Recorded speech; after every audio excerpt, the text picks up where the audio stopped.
Assalamualaikum warahmatullahi wabarakatuh. Selamat sore, salam sejahtera bagi kita semuanya.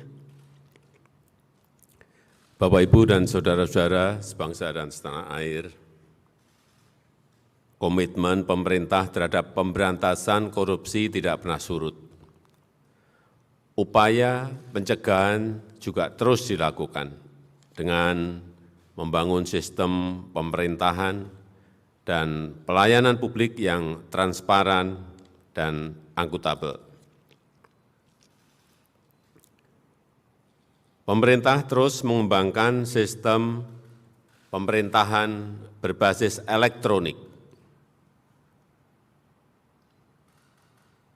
Kemudian perizinan online single submission dan pengadaan barang dan jasa melalui e-katalog.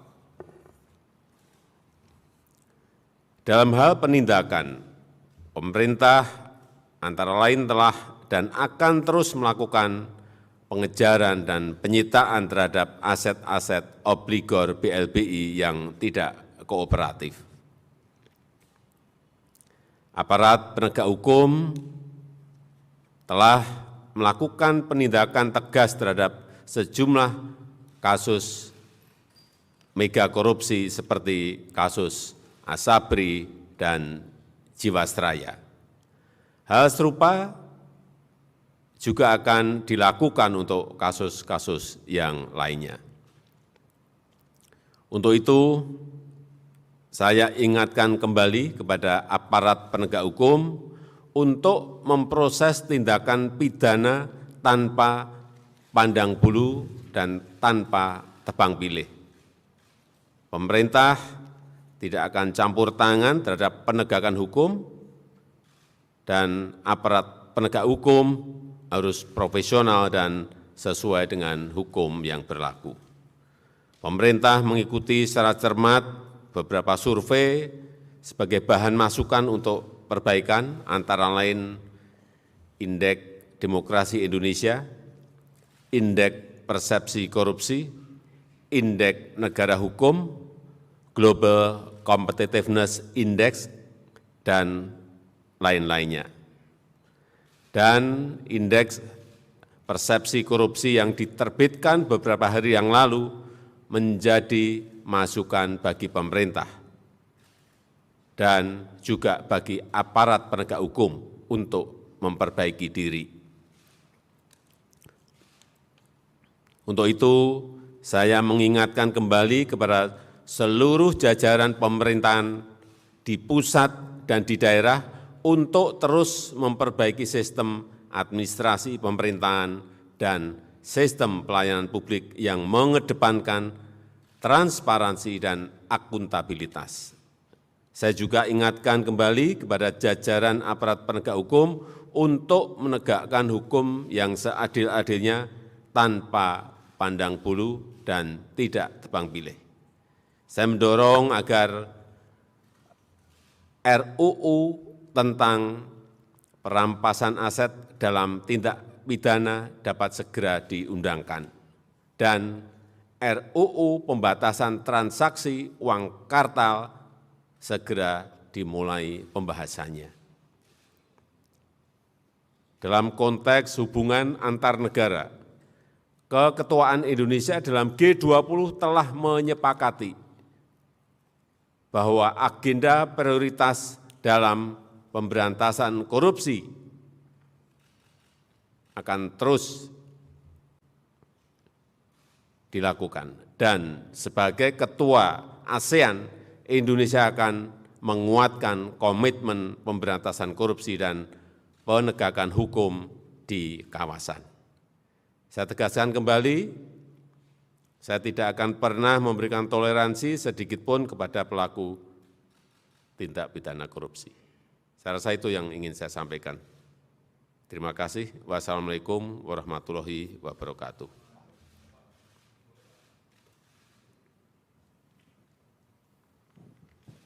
Terima kasih Pak Jokowi, saya Dipo dari Kompas TV, Pak. Yang disinggung terkait dengan indeks persepsi korupsi itu kan yang menyumbang penurunan poin terbesar adalah karena kasus korupsi yang dilakukan sebutlah oleh politisi. Kita tahu, koreksi kalau saya salah, ada 5 buronan KPK, 2 diantaranya politisi. Satu, ya kita udah tahu bersama, Harun Masiku dan juga Riki Hampegawak. Bapak melihat celah apa yang membuat begitu sulit 2 nama ini dari politisi untuk ditangkap? Kalau tadi kan arahannya sudah jelas bahwa tidak tebang pilih dan juga tidak pandang bulu, semua ditangkap. Bapak melihat celahnya di mana? Karena yang nama pertama yang saya sebut kurang lebih sudah 3 tahun jadi buron dan sampai dan saat ini belum ditangkap. Terima kasih. Ya, itu sangat teknis. Saya kira nanti biar KPK yang menjawab. Bahwa ada yang belum ketemu setahun tapi baru 6 bulan ketemu kan juga ada. Tapi ada juga yang memang belum ketemu. Ya kalau memang barangnya ada, ya pasti ditemukan dong. Tapi KPK biar menjawab untuk itu. Langsung aja.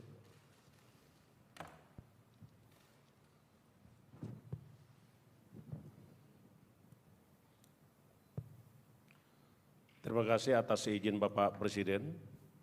Kami akan mencoba untuk memberi tanggapan terkait dengan beberapa perkara yang ditangani oleh KPK. KPK sampai hari ini tidak pernah surut, tidak pernah lelah untuk melakukan pemberantasan korupsi. Berbagai upaya yang dilakukan oleh KPK mulai dari strategi pendidikan masyarakat supaya orang sadar dan tidak ingin melakukan korupsi. Kedua, melakukan upaya pencegahan dengan cara perbaikan sistem supaya tidak terjadi dan tidak ada kesempatan melakukan korupsi. Yang ketiga, melakukan strategi penindakan yang profesional dalam rangka pengembalian kerugian negara atau aset recovery. Dan tahun 2022 kita sudah berhasil mengembalikan aset recovery sebanyak 575 miliar, lebih dari target 104 miliar yang ditetapkan oleh RPJMN kita. Terkait dengan beberapa perkara yang tersangkanya masih dalam tahap pencarian, kami informasikan kepada seluruh masyarakat, seluruh anak bangsa, sesungguhnya ada 21 orang yang masuk dalam daftar pencarian orang. Dari 21 orang tersebut, kita sudah mampu melakukan penangkapan sebanyak 17 orang. Sehingga sekarang masih ada 4 orang lagi. Teranyar yang sudah kita lakukan penangkapan adalah IA yang kita tangkap di Aceh dan sekarang sedang menjalani proses hukum. Sementara 4 orang lagi antara lain HM, RHP, PT, dan KK. Ini sedang kita lakukan pengejaran dan mungkin rekan-rekan sungguh mengikuti pemberitaan. Ada beberapa yang sudah kita ketahui dan saat itu kita lakukan upaya penangkapan. Tetapi sekali lagi saya sampaikan bahwa penangkapan terhadap seorang itu harus berdasarkan hukum dan ternyata pada saat dilakukan upaya penangkapan yang bersangkutan atas namanya sudah berubah. Jadi kalau seawal namanya adalah PT, di saat dilakukan upaya penangkapan, nah yang bersangkutan sudah berubah menjadi TTP. Dan ini tentu akan menyulitkan kita, tetapi kita tidak akan pernah menyerah karena kita sudah tahu bagaimana proses peralihan nama dari PT menjadi TTP itu. Saya kira itu yang ingin kami sampaikan, bahwa 4 orang kita paham masih melakukan upaya kita untuk melakukan penangkapan yang bersangkutan. Saya kira demikian Bapak Presiden yang kami bisa jelaskan. Terima kasih. Mungkin bisa dijelaskan tadi yang IA tadi berapa tahun baru ketangkep? Siap. IA itu ditetapkan sebagai tersangka tahun 2016. Sekarang 2022, berarti 6 tahun. Dan itu kita lakukan penangkapan setelah ada kemunculan yang bersangkutan, dan itu adalah upaya keras kerjasama, kolaborasi antar penegak hukum. Karena perlu diketahui, IA ini kita tangkap di Banda Aceh. Dan itu dibantu sepenuhnya oleh Polda Aceh dan jajaran. Saya kira itu. 6 tahun.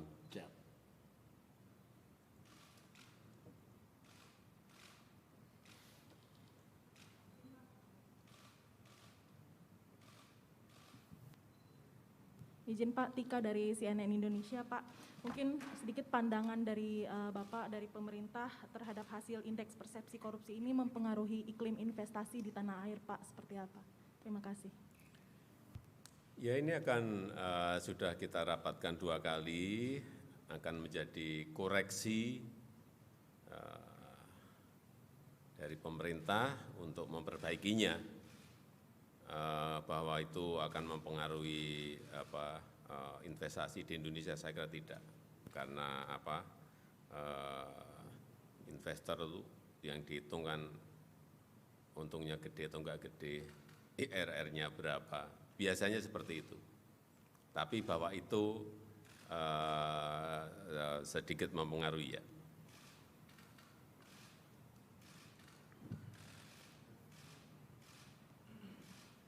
Udah, saya rasa itu.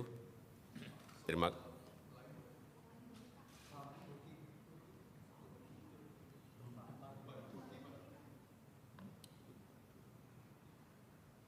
Apa?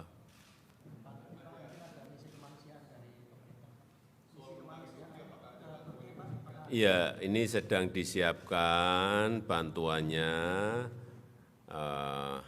oleh Menteri Luar Negeri, Kemenhan, dan juga oleh Kementerian Sosial. Baru disiapkan dan segera akan dikirim secepatnya. Ini tadi pagi masih mencari pesawat. Izin Pak, izin soal KKP di Papua yang menyandera pilot Susi Air dan soal perkembangan Susi Air juga Pak, mungkin Pak Presiden ada tanggapan dan Pak Mahfud juga ada penjelasan Pak. Ini biar Kapolri yang menjawab. Silakan. Terima kasih.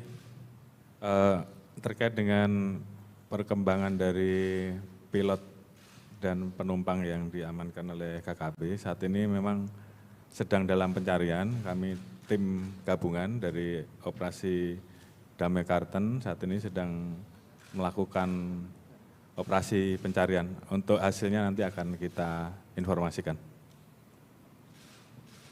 Mungkin menambahkan apa yang tadi disampaikan oleh Bapak Ketua KPK, bahwa kami dari Polri saat ini juga sedang membuat kerjasama dengan beberapa negara di ASEAN untuk mempermudah pencarian para pelaku dengan skema police to police. Dan saat ini kami sedang berkeliling ke beberapa negara di ASEAN dan mudah-mudahan ini bisa digunakan untuk membantu melakukan penangkapan terhadap para pelaku atau para buron yang saat ini berada di luar Indonesia, khususnya di negara-negara yang saat ini bisa kita bentuk kerjasama police to police untuk membantu kerjasama dengan seluruh APH yang ada, dengan DPO yang bisa diberikan.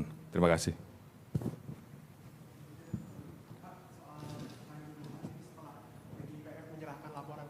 Soal Kanjuruhan Pak, ini setelah TGPF menyerahkan laporan ke Bapak, ini belum ada pernyataan lagi dari Bapak dan perkembangan kasusnya juga belum ada tersangka baru dari mastermind dari kasus ini Pak. Bagaimana tanggapan Bapak?